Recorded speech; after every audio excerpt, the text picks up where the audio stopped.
Hey, hi, hello, welcome to episode 106 of Trail Society, brought to you by Rabbit. I'm Corinne Malcolm, I'm Keely Henninger. And I'm Hillary Allen. and we have been everywhere, I think. Like, I thought July was going to be calm, I was going to be home, it was going to be chill. July does not feel chill. It is somehow August. Don't know how that happened. Where have you all been? Because I feel like we've all been in airports recently, and we've all been not at home as well. Keely, where were you recently? I just got back from Alaska. I flew in and out of Anchorage right after my finals on Friday and did a little like 4-day vacation adventure. And now I'm back home. Love it. Quick and dirty. Hillary, last time we spoke to you, you had just like been in Corsica and then Iceland and then home, but then maybe you were somewhere else recently and you're about to leave to go somewhere else again. So where have you been in the last 2 weeks? Yeah, I thought this year was going to be like less busy with travel, but apparently not. No, I was in Wyoming with my parents.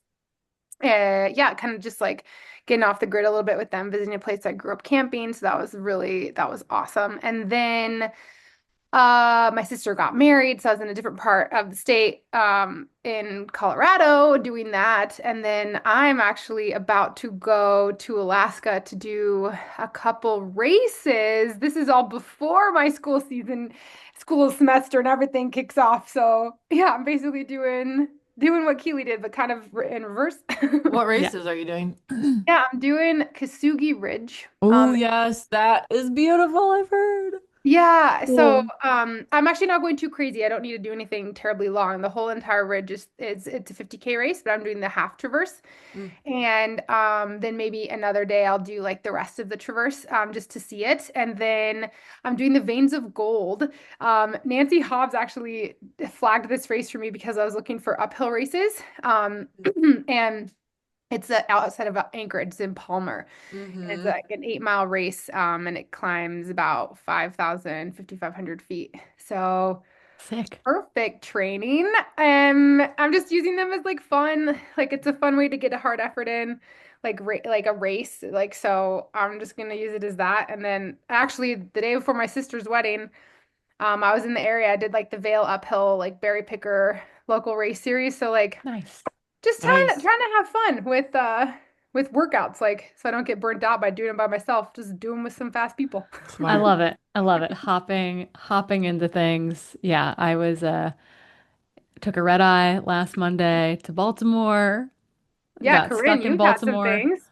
trying to get home from Baltimore, and then I was up in Hayward, Wisconsin for the last couple days, which is where I grew up, and I have not gotten to spend a lot of time in Hayward over the last, 5 to 10 years, honestly. And so it was nice to be home with my whole family and spending time on the lake and doing all the kind of fun Mhm. at home things, running on trail that I helped build in high Oh, school. So very cool. much a good for the heart, good for the soul. And then got back early this morning. So I'm running on like 4 hours of sleep right now. So I'm going to try to keep the energy high and the brain power going. I've got some coffee in front of me. But yeah, we're a little bit rusty maybe today. So we'll see how this goes for everyone. But we've got a bunch of fun stuff to talk about. We're going to dive into all that a little bit more in a second. Just a little life check-in because life has been busy for all of us and there's fun things on the horizon as well. We're going to talk a little bit about Tour de France Femmes, avec Zwift that just happened. It was a really exciting 9 days of racing. We're going to talk a little bit about self-efficacy and fatigue science, and then dive into some society slams. There's a lot of S's for me and my lisp, so I apologize. But first, have to give a big shout out to the folks over at Rabbit. Before we hit record, Keely, you had a really fun story that you shared about a gal you were running with recently. You wanna cue us in a little bit to what that was? Oh yeah, I was running with a girl in Alaska and she's a crusher and she was like, I just ordered my singlet so I can rep the flowers for my races and I was very excited. But yeah, um I feel like we've been getting a lot of really cool pictures from everybody, but everybody who sees my singlet in person is so stoked and immediately wants to go buy it. I have a couple of med school classmates who want to, and so it's just like super fun. Once you see them in the wild, they're really pretty. And so head on over there and get some still. I mean, they're actually pretty almost sold out of the singlet as well, so you guys kind of have to get over there soon if you want to get it. But yeah, And just then there's still a couple left. And I do think that we have one more product drop because you all were so good. I think, are we allowed to tease it? What do you guys think? Oh Mm, yeah, I maybe. A little think we can something, a tease it. little something coming down the Or pipeline. maybe getting those sun shirts back, maybe. So Yeah. keep your eyes peeled. New colorways. Where can people go and what code can they use to snag some flowers? Yeah, there's a new code through the end of August. It's Hopper10, and you can go to runinrabbit.com and you can go there and get it. Um, I've been loving the leggy Smash'ems. Um, They're nice. I have not been like a big, I don't know, like spandex runner, but I love these. They're great. And there's like so many little pockets that you can put things in. Plus, like the waistband is the cool part. Like I want to like tuck my shirt in so people can see it, So you can see all the flowers. Yeah. So really which excited I to have. continue to do that I kind of look stuff. like a nerd, but it's great. But you But don't at look like a least you nerd. look like a flower queen. A flower queen nerd. Well, that is what we are. We're all Okay. nerds. Let's do digging in a little bit deeper to some of those life updates this week, just because I feel like it has been. There's been a lot going on. I think it's kind of important to touch on some of that. I know Keely, what I loved when I realized that you were like jet setting to Alaska, I messaged you and I was like, "Where are you going? What are you doing? Like, what fun are you getting up to?" You had 4 days to pack something in post finals. Some of these gals, Susie at least, right? You did Wonderland Trail like a multi-day with last year. Is that right? Yep. Yeah, so your adventure team, you got to join them. So tell us a little bit about like maybe even like about handing off the planning to someone else and just being like ready to show up with whatever they told you need to have, because that is a very, very special part of this kind of like I've got 4 days and no brain power. Yeah, totally. Oh yeah, and they even kept me off the group chat for the whole week of my finals because they were like, "Yeah, you're not gonna want to hear any of this stuff."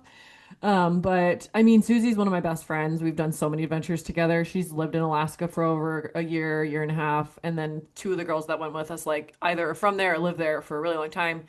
And so I felt like I was in good hands. They all are really good planners, or at least Susie for sure is, and I didn't really know the other two their planning capacity before it. So I trusted Susie a lot, but definitely I know midway through the week she asked me to like look at this GPX file and get a couple maps, and I just like happened to read the first line of the blog and it said something like someone like falling off a cliff or something. And I was like, "Wait a second, I don't think I can mentally handle this right now." Like while I'm studying all of these things, because my capacity for type 2 fun goes way down when I'm studying because I feel like I'm stressed all week, that going and doing something really stressful sounds really horrible. But it turned out to be like probably 80% type 1 fun, 20% type 2 fun for me, just because I'm not like supernaturally gifted in the mountains with snow and ice and all of that. But it was super, super fun. Yeah, I have our terms in med school are super weird. So sometimes they're like 13 weeks long, sometimes they're 6 weeks long. This one was an 8 week long one. And then afterwards, you have like a week for people who need time to remediate the tests, to restudy and retake. If you don't need to do that, you kind of get a little mini break where you only have to put in like 4 hours of class or 5 hours of class in the next week. So I kind of just like backloaded the week with those classes so that I could go do like a little mini vacation.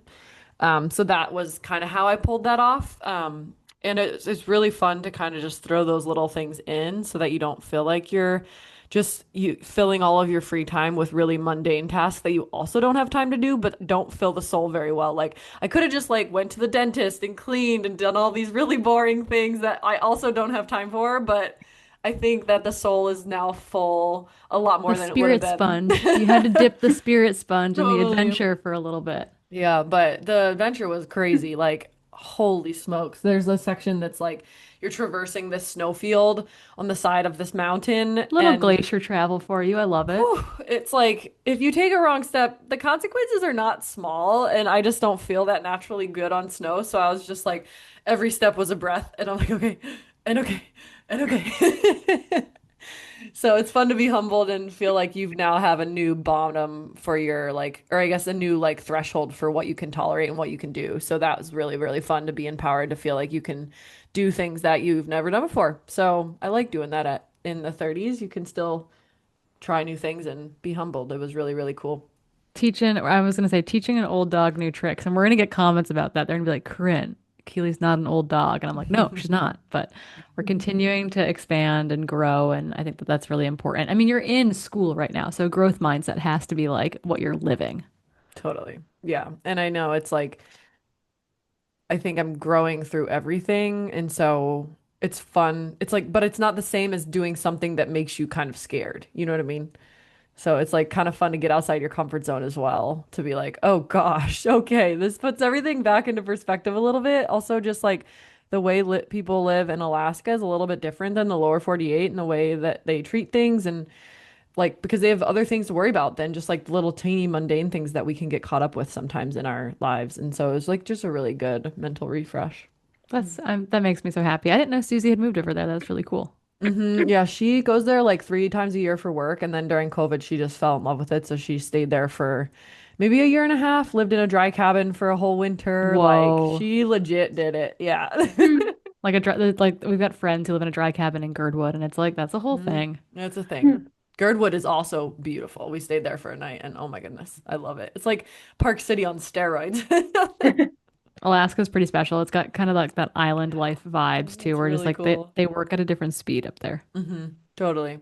Yeah, so I feel really grateful that I was able to experience all that and experience other people's homes and see the mountains and get to some of the huts that I feel like are pretty hard to get to and read all of the guest books from all of the other people who've made that same trek. It was pretty cool. That's really exciting. What does this next block of medical school look like? Or Ooh, this next term? we're down to it. We only have 2 terms left before we take our boards. This next one is Wow. neuroscience. Which is actually going to be sweet because I majored in neuroscience, which was a while ago, so I probably won't remember everything, but I think that will help a little bit. It's notoriously like one of the hardest blocks, so it's pretty long as well. But I'm stoked. I love neuro. I mean, I kind of love everything, let's be honest, but I think this block will be really cool. Our last block was hormones and endocrinology and digestion, which was also really, really cool, but is known to be called Hot Girl Summer. Like they like make an acronym to kind of mean that. And it definitely delivered. We had a little less things on our plate this summer, and so I think a lot of us just took it a little bit easier than normal so that we could be like kind of go full steam into neuro and then reproductive health and then into boards because you can't really afford to like slack off starting now. But I think like having that little teeny break where you're still charging forward, you're not taking steps backwards, but you're maybe just doing a little less craziness, is like a nice reset. And then you feel like, okay, now I feel really ready to kind of hammer to the finish line and get through the boards in February or whatever. Yeah, and is January. that step one? Like I Step feel like one. Yep. yeah. For those who are outside of the medical school Mm-hmm. jargon world, boards, you take several sets of boards Yeah. throughout your Lots of medical tests. education, and they're called like step one, step two. Yep. And do you have a dedicated study block for that? We do. Basically from December 15th until you want to take it, you have like until mid-February basically. You can decide to study and take it whenever. And then yeah, so step one you have to pass to then take step two, which you'll take a year or so after step one. And then to finish med school, you have to pass both of those. And then you'll take step three when you start residency, and residency is like what you start after medical school, where you get paid a little bit to be a, a young doctor, where you're basically learning the whole time. But you do have to pass more tests then too. And so yeah, it's kind of this long test journey for a while, but for now it's step one, step two while you're in med school that you have to pass to get done with med school. Those big ones. You're gonna do it. We're Mhm. excited for you. They're really fun tests. It's like not probably popular opinion, but I'm I gonna think tell they're pretty Steven you fun. said that. He had a winter study block for step one as well. Like Nice. he had shoulder surgery and then like lived at his parents' house and studied for Nice. step while I did my EMT cert. Yeah. So you're gonna have a good time. It's winter, I feel like is actually a good block for that study block to Especially in happen. Portland. Yeah, it's like I don't really want to do much December, January anyways. Yeah, it's gonna be So great. It's it's gonna great. tee up perfectly. Hilly, you mentioned that you're going to Alaska to get some racing in, but actually I would love to hear a little bit about being in Wyoming and going back to a zone with your that means so much to your family and getting to go camp with your parents. I feel like it's really important. We're all in our 30s. I feel like it is a time of life too where you recognize that your like parents are getting older and like aren't going to be able to do certain things for forever and ever. Um, and so it's like important to also take time, I feel like, to step back and like have that family time. So tell us a little bit about the Wyoming trip and then more about kind of this race block that's going to take you to Worlds. Yeah, so it was one of the goals that I had this season. I mean, I think I had discussed it with you both too, is that I just felt burnt out with I love to travel and I love to do all these things, but I just felt a little bit disconnected just from community and especially my family being, gone all the time. And so it's just one of my priorities, just to spend more time with family and not so much time internationally. And most of my travel, I mean, it seems like I've been doing a lot, but it is more local, which is has been really fun. I mean, I joined the trail team this year, and that's been an amazing just boost, I think, just to my everyday morale and just community. And this wasn't the first time that I have been camping with my family, but this is the first time we went back to this campground because they reopened it. There was a big fire there, and it almost took out the town of Centennial in Wyoming, and this is where we grew up camping. And so they finally reopened it, and so we all went there just for 3, 4 days. And I have such fun memories there. So it's really good to, I think that was like my sister and I would, oh my gosh, we had all these like crazy games and like we'd like hike up river. I have no idea. Like it sounds so silly, but like all these memories are like flashing back. And then my dad has all his like belly boating and fly fishing. And now like I've learned to fly fish. So I went fly fishing with him and then, hiking and with my mom and just to kind of put like yeah things in perspective. I think it was really nice just to slow down. Wyoming is also a different pace than Colorado and I think the rest of the United States. I guess I'll compare it here to Alaska, although it's been a while since I've been to Alaska, but definitely agree with you there, Keely. It has like its own little I don't know, cadence of life. But yeah, it was just really nice and refreshing. I think times like that is just really it's important. Then you kind of can have a reset coming back to busy life and a big city, even though I feel embarrassed to say that. Boulder feels like a big city to me, especially It's now. urban. But Boulder is urban. Boulder, Denver area It is definitely totally is. urban. And I'm like purposefully, I live on the outskirts of town, so I can just kind of like, I mean, I'm surrounded by open space. It's an amazing place to live. I feel very fortunate to live here, but like it does feel like somewhat claustrophobic. So even just to like go up north for a little bit and like where there's more like cows and horses than people, it's kind of awesome. Um, but yeah, so um yeah, I mean, it's basically just giving me kind of like a little bit of a reset, kind of mid-season, because obviously, like, I wasn't planning on going to Worlds. And so, like, a little break, and then, yeah, getting back into the swing of things. And as I mentioned before, it's important for me to not feel, burnt out and to just take on a bunch of the big training, by myself.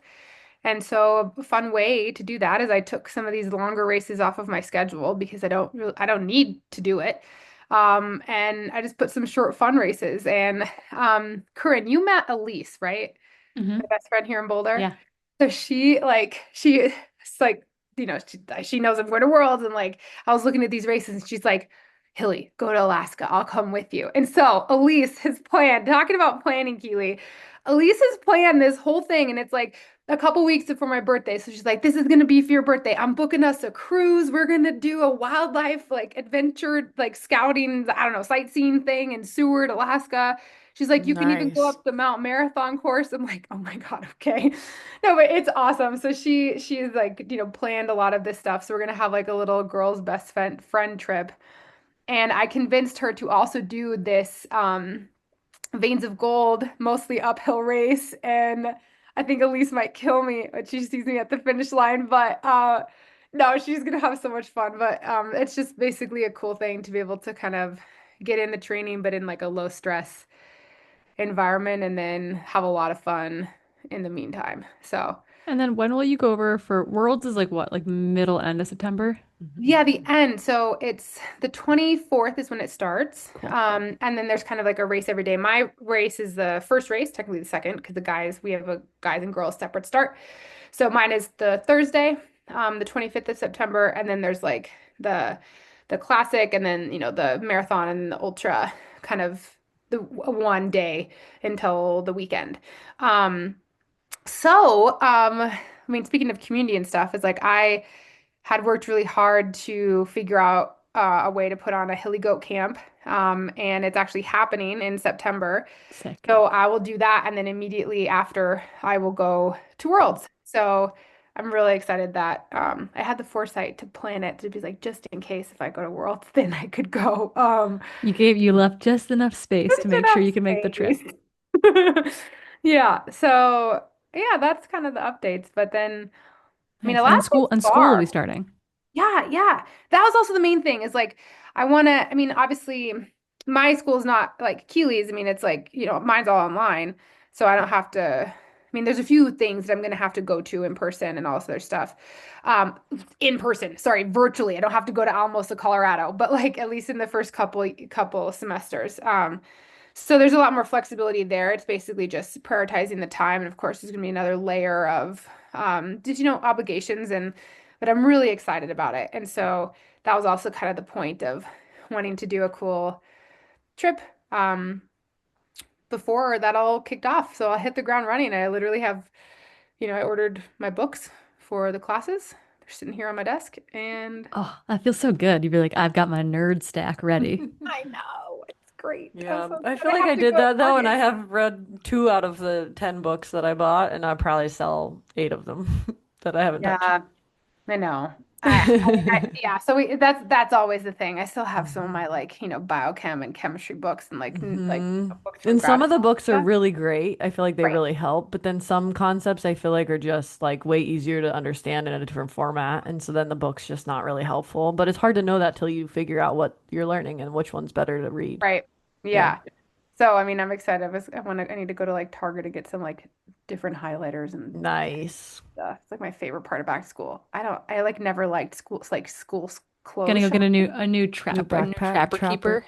Yeah, that's what I like the little like color-coded little like stickums for like Mm. organization. That's what If I like. if you have an iPad, I highly recommend getting an Apple Pencil, and then you can use like a note app that like organizes all your notes for you. And it's like so Ah, pleasing because you I don't have love any that. clutter, but you can still write. Like you still get all the Yeah, gratification of handwriting, but you don't have like the clutter, which is kind of I nice. love that. Oh, Okay. my little nerdlings. I love it so much. This is good. 'Cause Um, I do have that, so I'm gonna be using it because I like Perfect. to write. Nice. Well, I guess life updates on my end. I You was were like, racing White River? yeah, let me just like slide this into the outline here. Yeah, I signed up for White River and went to White River, and you all know the listeners, and we're deep into the podcast now, so a real listener. You're probably not hate listening 40 minutes into this thing, but we've been like trying obviously to get pregnant and start a family, and I knew that like White River was like kind of on the cusp, i.e. like I was gonna get my period like probably like that day or the day before, like more than likely. And day before I didn't get my period, woke up, no period, didn't have a positive, like we're camping out, didn't have a positive pregnancy test, but it's like, okay, now my period's like a day late. And it's like my period's like generally not late. July has been chaotic, so that wouldn't be crazy. But also like my period's normally not late. And so I start this race and I'm like, just don't feel awesome, but like moving comfortably. And I'm like, well, I'm just like in my head about it. Cause I'm either like, well, I'm like either like peak progesterone, gonna get my period tomorrow and feel really, really bad today. Or I feel bad because like we're pregnant and like that's exciting, but also like I don't want to push. Like I don't like feel like I need to go like destroy myself in this like local 50 miler. Um, in that state either. So I just like felt like I was really in my head and like got kind of frustrated running on the downhill where I was like, this just feels pedestrian. Like I have no drive to go any harder than this because I'm like, well, what if? Like, what if like we are pregnant and like this is really exciting, but also like I don't want to jeopardize anything. Not entirely rational, I will say. Like, probably, like, definitely borderline irrational more than anything. Because as Rachel Drake will say, you can't shake it out.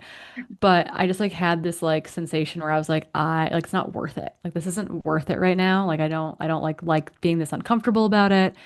And so you come back through White River is 2 loops. Keely's run it before. You run kind of a big, it's almost 29 miles, like this like kind of start loop.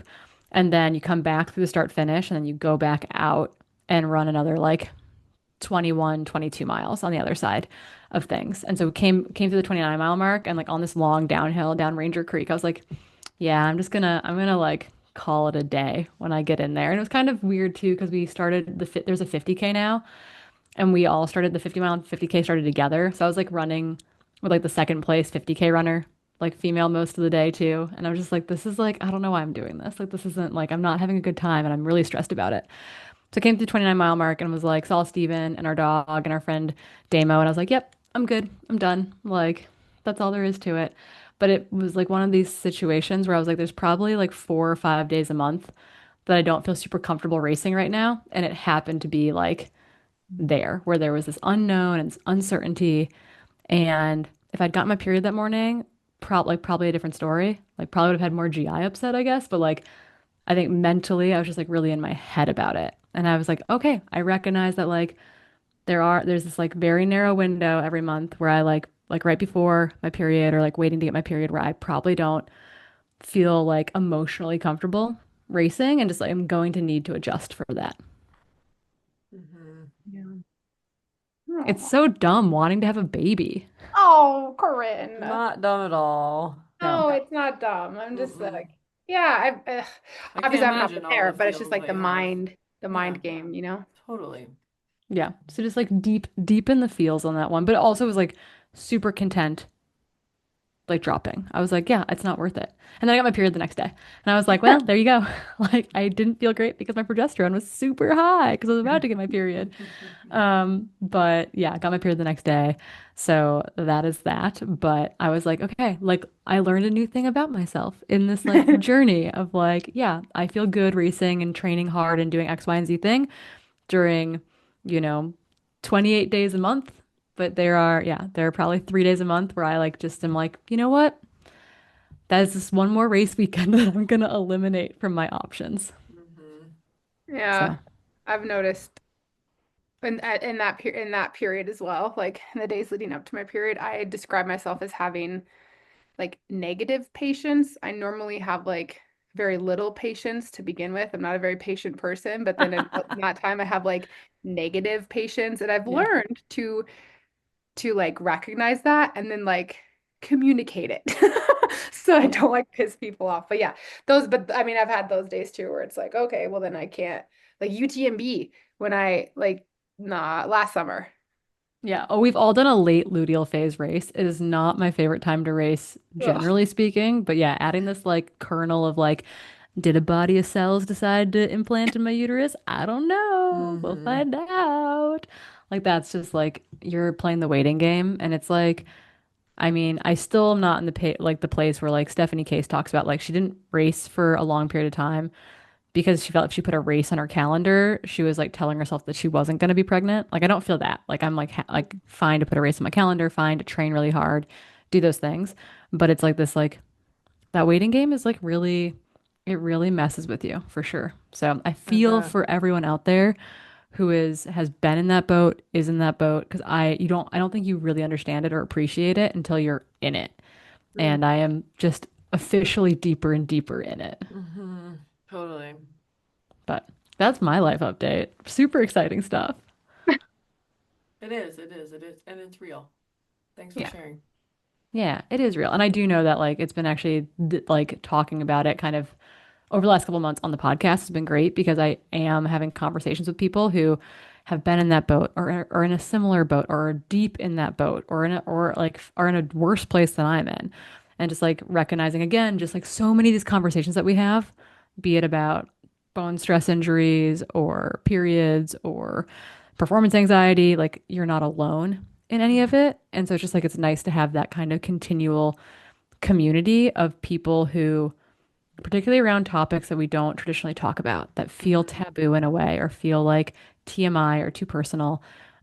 It's really nice to not feel isolated in it. And so that's part of the reason why I want to share it and want to talk about it is because sitting in those feelings by myself is like awful. Like I don't want to do that. So now I get to sit in it with a bunch of other people who have experienced something similar. Hmm. But speaking of sitting in feelings, do you guys want to talk a little bit about Tour de France Femmes? Sure. Just briefly, just for a second. Um, You guys watch it? I did. I didn't get to watch all of it, but I got to watch stages of it. Um, and there's a couple things that have come out from it, I guess. One, great viewership. Viewership up again this year in a big way from both photographers on the ground that I've talked to, but also like from the the aggregate data from like the live feed of the race every day. But there There's a is definitely still some 33% increase compared to 2024. massive. And I think some of the conversation though has been like there are still discrepancies between like the men's and women's races in which like more is being invested in the women's race, but it's still not obviously the same as a 3 week stage race. It's still not like they don't produce like a 20-minute highlight reel like they do in the men's stages every single day. So there are still some hurdles that make buying in and investing in the sport and knowing more about the athletes and wanting to further invest in their stories. That stuff is still a little bit behind the men's side of the sport, in part because like those things haven't been ratcheted up yet, despite an increased interest in the sport, despite there being better and better viewership, despite all those pieces, there is still this little like lag that is very much hopefully continuing to be worked out. But that was one thing that came out of this. The other thing that came out of this was so cool story. Pauline Ferrand-Prévot wins the race. Um, I know her from the mountain bike world. She's been a long time staple of the French national team, and on the professional side of the women's cross country mountain bike World Cup. She won gold at home effectively in Paris at the last Summer Olympics. And we knew that, her goal was to win gold there and then she could go back to the road and focus on road. She started as a road cyclist and actually as a small child wished she was a boy so that she could race the Tour de France. And then, to be able to like have this race be brought back for the first time, over the last couple of years after a long absence of a women's race being in existence, she's able to come back to it now, have support from a team like Jumbo Visma, have the same amount of investment put into her race and her performance in a lot of ways as they are to the men's, i.e., altitude training camps, physicians, dietitians, physiology teams, et cetera, all really working super hard for these athletes. She wanted to win it in the next 2 to 3 years.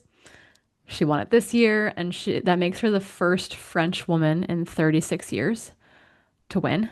So also very, very cool to have a French athlete on the top of the podium at this race. But one of the other things that came out of this was a lot of scrutiny around her appearance, in so much as she has clearly lost weight between the Paris Olympics last year and the start of the Tour de France Femmes this year. And the conversation that's come out around it is really this interesting dichotomy of it's a hard conversation to have because we talk a lot about fueling, we talk a lot about being powerful in any body, that your body is this thing that you get to use to do your sport, and not necessarily like taking not feeling like we're taking shortcuts to get there, and lighter is not always better, et cetera, et cetera, et cetera.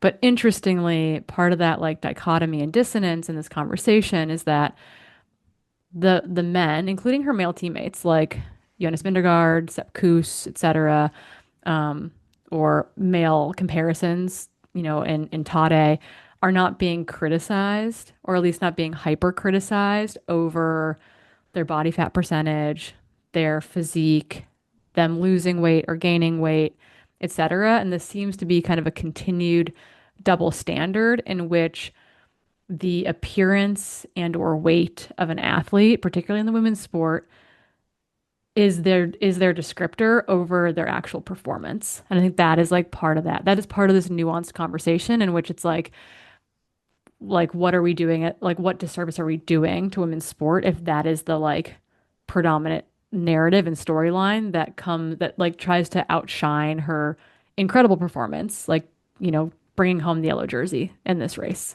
Hmm. Yeah, I agree. I think that women always get kind of like the body types of women always gets called out by the announcers or the story writers over male bodies. So I think that's not a good thing. And I think it kind of perpetuates all of the issues female athletes already face. I think in this case, especially given that she's admitted to purposely dropping weight, to, potentially perform better at this race, I think it's kind of now like doubly bad because it was first like people are highlighting the body. So then people who are tuning in are hearing the commentators talking about this person's body looking unnaturally thin or whatever. that's putting this in their brain of like, oh, this person looks this way, you must have to look this way to win, right? And then you're now like reinforcing that by saying that she was purposely doing this with the help of a nutritionist in order to perform better, and she is the one who won. I think that narrative is extremely negative for the sport, just because there's no studies out there that show anyone in any sort of low energy availability is performing better than someone who's at an actual neutral energy balance. And so in my mind, you have to be at low energy availability to drop that much weight. You can't drop weight if you're meeting your demands.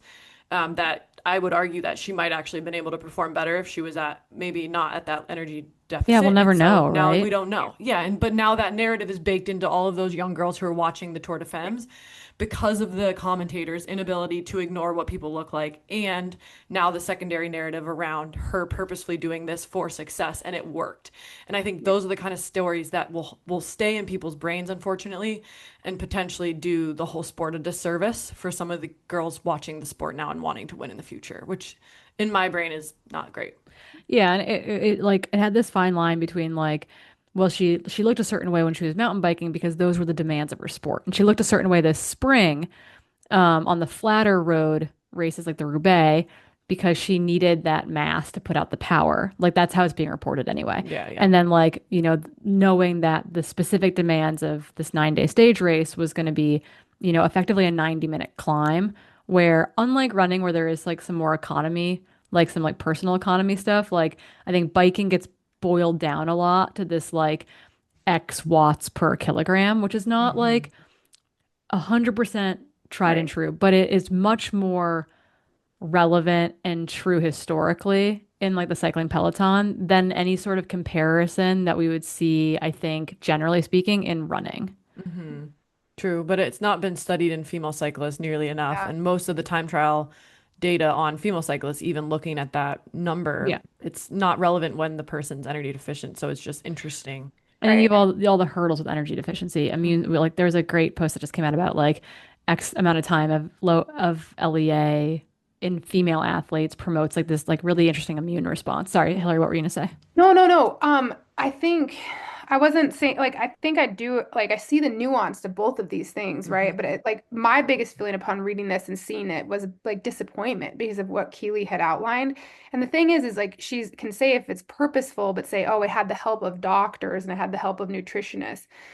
But that might be from the point like do we actually have the data points? Like Keely said, I think it's quite obvious that she was in a state of, you know, energy deficiency. But do we like but then demanding that data of like, oh, is Pauline having her period, right? Like that seems like an invasive like invasion of privacy to like ask for that data, but that's also a very important data point for a woman and like for cyclists. I just had this feeling of being disappointed upon reading it, just because I feel like it like perpetuates this double standard Yeah. when and using it as an excuse of like, oh, it's okay because this isn't going to last forever, or I did Mhm. have the help of Yeah. experts. It's just like, but Hmm. also like and even if what you just mentioned, like if she looked a certain way, she's already a world champion, she's already an Olympian, right? And Yeah. if she like A gold lost, medalist. Yeah. Hmm. World, right, an Olympic champion. Yeah. exactly, exactly.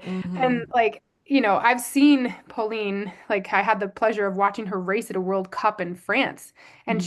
she does look different. And it's hard to ignore that when like a frame that didn't really have much to lose. And then you see this happening. I feel like a little bit disappointed when I see like other even marathoners saying, well, I just like kind of stopped listening to this and like let my body like the demands like might eat to like I don't know eat from what I like from not a place of like restriction but like eat what your body actually needed and like listening to it and they gained weight and then they actually had like better performances. I actually don't think Yeah. there is a correlation to it, but in Yeah. cycling it It's feels It's tough, yeah, yeah. especially it's because super like, tough. and in the past, professionals and doctors and coaches and nutritionists have told women to do things that are not beneficial to their overall health or their overall Yeah. performance even. And so I think, yes, I'm grateful that she had the guidance of a dietitian and a physician, but do we know if those two had her overall health in mind? And like, And it's very it's likely hard to that know. they didn't because Right. again, it's like Yeah. it's one of those like it was done for this specific thing. And Right. so it's like there was Hmm. probably a lack. Because in my mind, I'm like, well, like here's how my brain is like processing. It's like, well, as a mountain biker, she would need more upper body mass because of how physically demanding that sport is on your upper body, i.e., they have to be really strong, they have to be Hmm. really muscular through their upper body. Versus like there's kind of this joke with road cyclists, in the past where it's like, oh, once they're in season, they're using straws, like they're not lifting their glut, like they're not lifting their mug to their face anymore because heaven forbid you put on any muscle mass in your arms. Like Right. that's obviously Hmm. like not a healthy thing to Totally. think, but that's like because again, their sport does not require upper body mass and upper body strength. It's really about, maintaining their lower body and their trunk muscle mass in Hmm. order to put out the power they need on the bike. And so it's like, Yeah. I don't think that she could selectively lose X kilos just from her biceps, for example. But Right. it's like the Hmm. likelihood is that they had to do something unhealthy specifically for this event in order to get the performance outcome they wanted. Yeah. And there is this thing where it's like health and wellness and medical health and clinical health and long-term health is incredibly important and is one thing. And I think that and there are athletes that perform at the Hmm. very highest level who can Hmm. do so in a way that is protective of their long-term health. And I think that this is an example of putting long-term health likely Hmm. aside Yep. for this very specific goal. Yeah. And Right. that's Hmm. not, I'm not going to say that is awesome. I'm not going to say that's Hmm. great, but Hmm. that in my mind is how I interpret Totally. Right. what Yeah. happened here. Yeah. And I think if It's they a good were point. okay saying that, actually, that would make it a little better. It still wouldn't make the narrative good. But I think if you would at least be able to say, we had discussions with Paulina, reminding her that this could negatively impact her future fertility, her future X, Y, or Z, Hmm. and also that we know these negative health outcomes that could potentially come from this. If they were more open about that part of this whole journey, instead of just being like, no, this is a non negotiable, because I don't think every athlete's willing to make that sacrifice. And a couple of fertility doctors I'm working with right now work with athletes from like as their general OB as well as for fertility issues. And there's just like been a lot of athletes who are coming out of their sport and they're shocked that they either can't get pregnant or they're having all of these other issues because they were never told. They were never told that this training will do this to you in the future, that not trying to have a child until this age makes it harder. They were never told any of these things. And so I think that's the Yeah. really hard part is where you're like putting all your trust in your coach or your physician, but maybe they're not telling you the negative outcomes that could come from this later. And that I think is doing a disservice on top of the fact that we now are starting to learn that you might not actually have to toe the line as much as we think, especially for Mhm. female athletes. In order to Yeah. get those performance gains. But yeah, unfortunately, we'll never know if she could have maybe blown it even out of the water more if she hadn't even tried to specifically lose weight and just let her body do whatever it needed to do this sport while she was training, right? Like, Yeah. yeah. 100%. And again, we're not having this conversation about Tade, right? We're not No, having this conversation no, I about don't think Jonas that Vingegaard or any totally. of these people and being like, well, are they Yeah. thinking about their long-term fertility? Because Well, but this is also those the those, case. Like those spermies don't like being sat on a bike seat for all that it's, long. Are we I mean, talking about Totally. their fertility? it's true. I Well, we mean, should talk about theirs too. Yeah. it is true. But then like, I mean, I also think too, and maybe correct me if I'm wrong, if this is like an overstatement, but I do think that the research that we present on this podcast, like the female system is a bit It's more sensitive it's to this kind sensitive. of thing. It is more sensitive to this thing. So like maybe guys like Tade could get away with it for like 5 to however many years. But I think for women, it's like, it's just more acute. Hmm. And And I think even if they honestly all they had to do for me to make this feel better is to say what I did was not sustainable. What I did was for this very short-term goal, and I am okay that there are potential repercussions. mm, I'm not like, because then that kind of clears up the like, is this setting a bad, it's still, in a way you're presenting a bad example, but it's like this acknowledgement of this not being a thing that can go on forever in a healthy way for sure, that has potential long-term consequences and was like not health oriented, but was performance oriented. Because I think it's really easy for athletes too to think of particularly in the past, conflating health with Hmm. performance, and Totally. those have not always been the same thing. I think more and more we're seeing those things need to be the same thing for longevity in Hmm. sports, but for flying really close to the sun and lighting things on fire and being a Right, your firework, body. your Hmm. health and longevity is not the important Hmm. end goal. Totally. It's Yeah. like I And have it's all the not like tools. girls can't choose that path, right? Like if she's like, I don't care about future fertility, future health, whatever, I'd want to win this right now. That's okay too. Just like Yeah. any guy might want to say that. And like if you're having that conversation and you're making that choice, then like that is totally fine. And I can But see I that think, being the yeah, case here, acknowledging right? that I it's can not see her being Right. healthy. like, I want to be the first French woman to win this race Totally. Yeah. in, nearly 40 years type of thing. Like Yeah. that's career Yeah. setting for her. Yeah. I just hope it doesn't reset a lot of brains of young athletes who are coming up now. Yeah. But But I think that's like these conversations have to happen in order to like address that cognitive dissonance and say, yeah, like this is not sustainable. mhm. Like just like address it kind of at its face value. So it was interesting. We'll Yeah, keep our eye super on things, interesting. but it was an interesting development from the tour this year.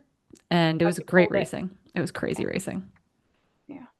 So, okay, that's all I had. That was my big thing. I just wanted to talk It's about a good, yeah, it's a good thing to nuanced discuss weight conversations. because I saw it too. So I'm glad you wanted to talk about it. Okay, let's talk a Um, little bit about fatigue science. And ooh. just like we're basically, it's called Hillary's going to grad school and is reading a lot of nerdy things about the brain. So let's touch a little bit about some nerdy brain things and then we'll round things out with Society Slam. Yeah, and we don't have to spend too long on it. I just thought it was something that was really interesting, and it's something that I've actually observed in my own training. So I always follow Alex Hutchinson's Sweat Science, and he posts a bunch of articles, and then links the main like the actual article, but he kind of summarizes it. And this topic was why exercise makes us tired. He's basically kind of reviewing some of the current research, and yeah, why actually we feel tired, like what produces this idea of fatigue. But Corinne, you do better at explaining this than me. There's a nuance. Should we talk about the nuance in like, Let's talk about the nuance because you're gonna speak specifically to this one man's research who I think actually met at a conference once in Colorado, which is wild to think. Um, Marcora, brilliant, really into fatigue, really into endurance and exercise Can fatigue. we clarify first if we're talking about perceived fatigue or if we're talking about muscular fatigue? Because those are two very It's different perceived. things. This is about Okay, perceived fatigue. there you go. And so the article from Alex Hutchinson talks about a newer theory, and Marcora is really the biggest critic to it. Mhm. And then the kind of the newer theory is led by Jan Durkel of the University of Brighton and the team there. And it's about predictive fatigue and kind of this idea that the brain is actually, it's not just about homeostasis, but kind of this like constant resetting of like predictive, like your brain, your body senses we're doing this thing. It predicts what's going to happen because you've taught it over and over again that these things happen. So a quote Mhm. like Mhm. specifically on Durkel's Oh, that makes research sense. is it's about predictions. Your brain has various ways of anticipating and adjusting to the demands of exercise, of ensuring that its prediction of homeostasis remains true. For example, your heart rate will increase and your breathing will quicken before you start exercising, right? Like I've experienced that, like Hmm. stepping onto roller skis, my heart rate like automatically shoots up a little bit because it's like we're ready to go. Hmm. But eventually the brain runs out of tricks and its predictions become increasingly at odds with reality. Fatigue, therefore, represents a state of uncertainty, is kind of like this new theory, and it's about this predictive model. And Durkle and her colleagues write, quote, indicative of brain's diminishing confidence in its own ability to exert control over the body. This idea that like part of the hurt versus the hurting sensation you get in exercise comes down to the brain being like, oh shoot, I actually don't know how to compensate for this anymore, and I don't know what's going to happen. So it Right. presents like more uncertainty in the how you perceive fatigue model. Right. But Marcor has been like the guy when it comes to fatigue for a decade plus. Mhm. And And what's his his research is theory? really interesting. Yeah, it's really, I mean, it is really interesting because I've even noticed this over the course of the season. It's like and my coach has said this to me before. Adam St. Pierre has said this to me many times. Is like you'll get better at managing the pain. Like you'll get better at managing like it's almost like that predictive nature of like, okay, like we can hang out in this like uncomfortableness for a little bit longer because I've done this before. So you're almost like gathering more information. And even over the course of the season, I've noticed my ability to do that.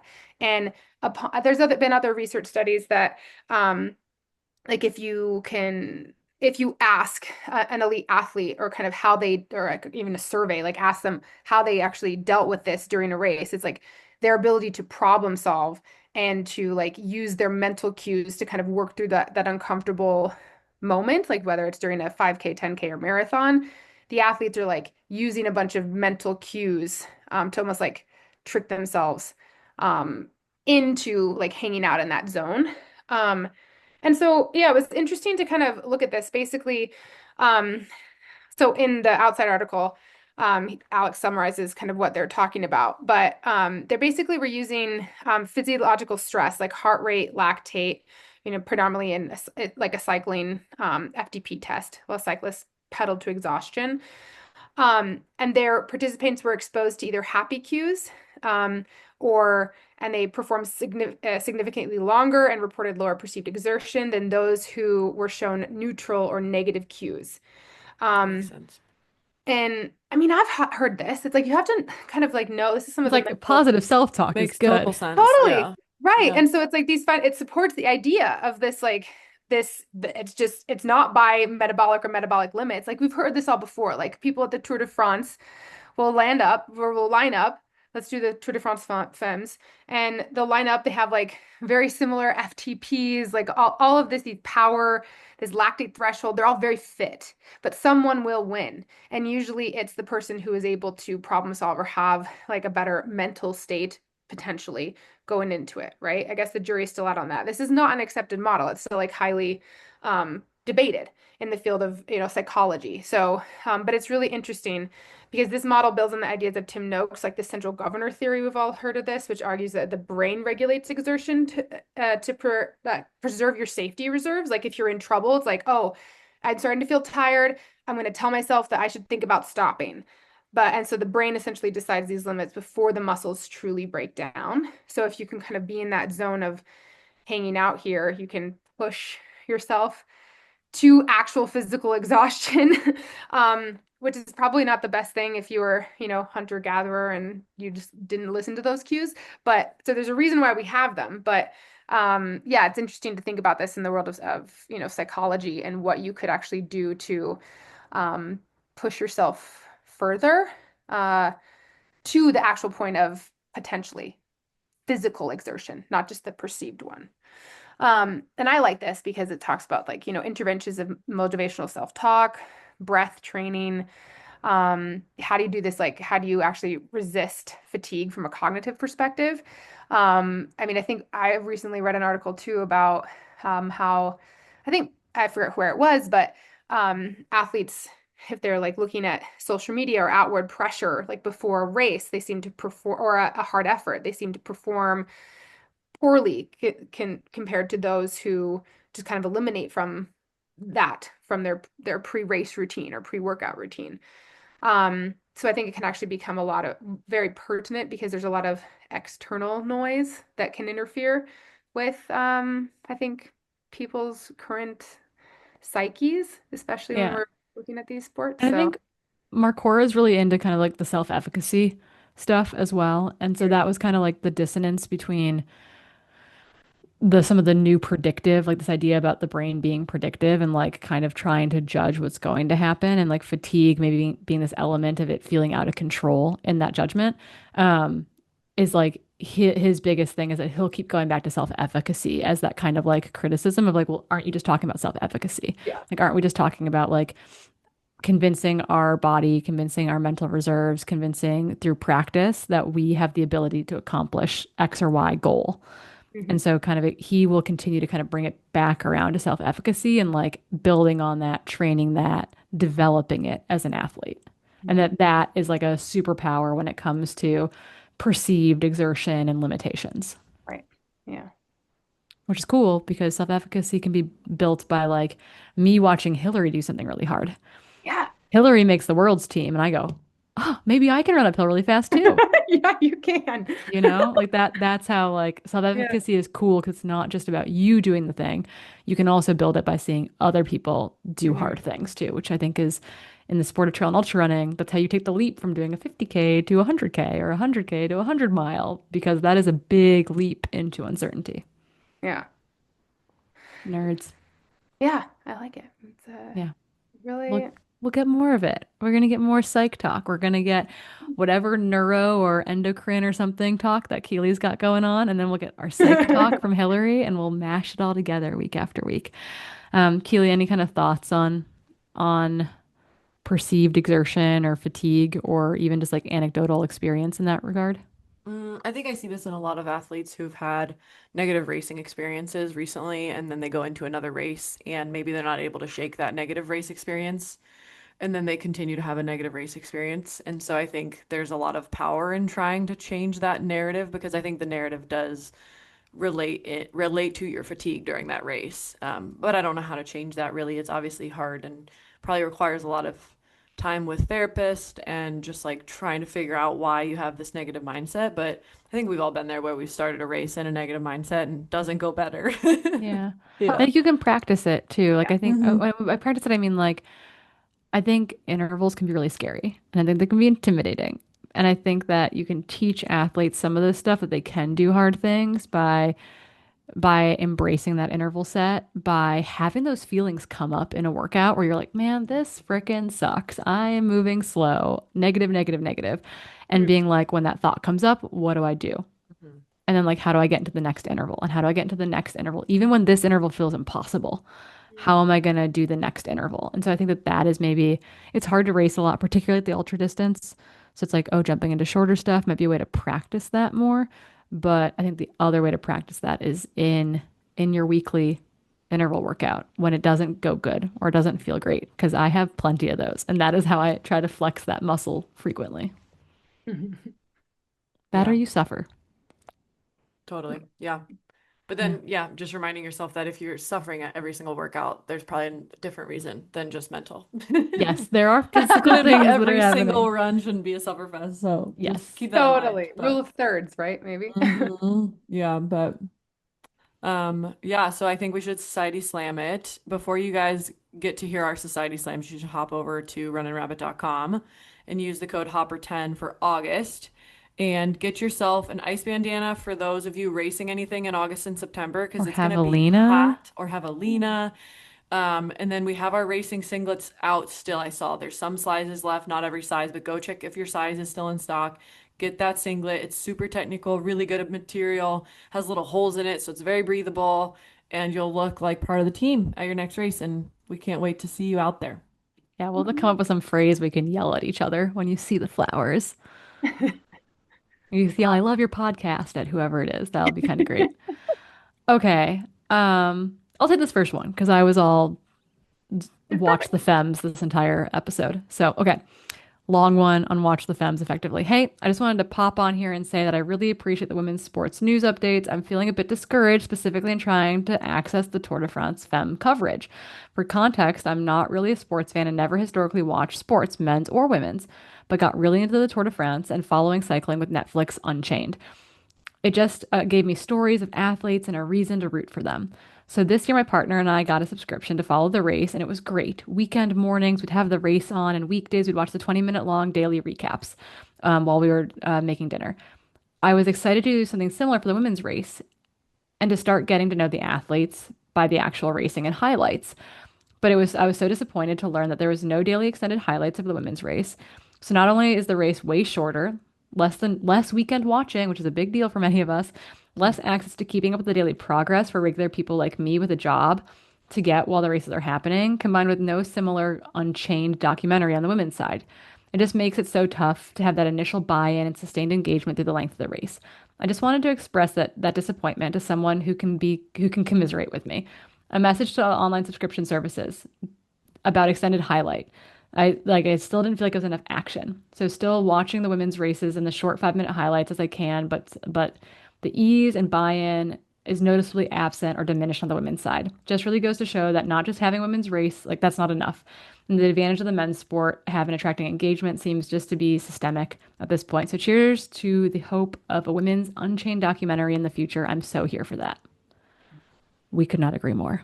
We Yeah. commiserate with you immensely. They did do a bunch of good daily podcast recaps, but it's not the same as like getting to watch a 20 or 30-minute extended highlight of the day's action. So I feel you in a big way. Yeah. All right, next one. Do you want to take it, Hillary? Or you want me to? You go. All right. So we have a caller come or a question asking about race recommendations. So this is a group of female friends in their late 30s to mid 40s. We are all moms and live in Minnesota. We want to do a mom's trail race trip next year. That sounds fun. Hmm. Somewhere beautiful, away from our families, not too high altitude because we're flatlanders. With race distances varying from half marathon up to 50 miler, any 50 miler plus. Any suggestions that match this criteria? My first thought was the Trail Sisters half at Like Sonoma Sonoma. weekend. Yeah, Yeah. Sonoma Ooh. weekend because you can do the half or the 50K or the 50 mile, It's half I think. 50. I think it's half marathon, 50 mile. Okay. On In look, marathon? I think they do a marathon distance now as That's well. right. That's I right. don't think So a they do half 50K. marathon 50 mile, which is Yeah. cool. And it's put on by Gina Crezzi. The trails are beautiful. I might be biased, but I love it there. It's It's spring break sunny. timing, you know. Yeah, it's really nice. It's at sea level. You still get a lot of climbing. It's still a hard race, but it's very, very like beginner friendly as well as really challenging if you wanted to do something like the 50 mile. But that's the one that came to my mind first. Yeah, another good option, I think. I'm just thinking of races that have multiple distances. Something like one of the springtime, like rain shadow events, or even daybreak racing events. They generally have two race distances on a weekend. Normally, it's like a 50K and a 25K, Hmm. something of that nature. Yeah. And so that would be, and oftentimes they don't race the same day. They race a Saturday, Sunday. So if you Mhm. had to bring kids, you could do kid care exchange, i.e., some race one day, some race the other day. You exchange childcare. That is the nice thing about those race weekends where they are on two different days. Mhm. Aravaipa does that a bunch as Mm. well, and so a lot of those Oh bigger but yeah. small race orgs offer Yeah. that, And and that's really Gorge. fun. Yeah, Yeah, Gorge is Gorge, there's great. the 30K, 50K, April, it's 100K. like mid-April 2026. There's a 30K on Friday, a 50K, and a 100K. So they're all on different days as well. Yeah. And you Yeah, could, yeah, and it's going to be a 18th, little more 19th of rainy, but it's April. also at sea level. It's like really really pretty out there. You'll see a ton of waterfalls. I live in Portland, so you'll get that bonus. Yeah, Yeah. There's I think lots Also, those of would in be in good. options. California, they have like I'm even thinking of like the Big Alta, like the 28K and then Yeah, the yeah. 50K. Yep, that's a good And one those are too. like That's it's in March. amazing that time of year. And Hmm. Little um San Francisco vacay, like that's pretty Yeah. fun too. Yeah. and Let us then know where you go. yeah, there's lots of fun opportunities. Hmm.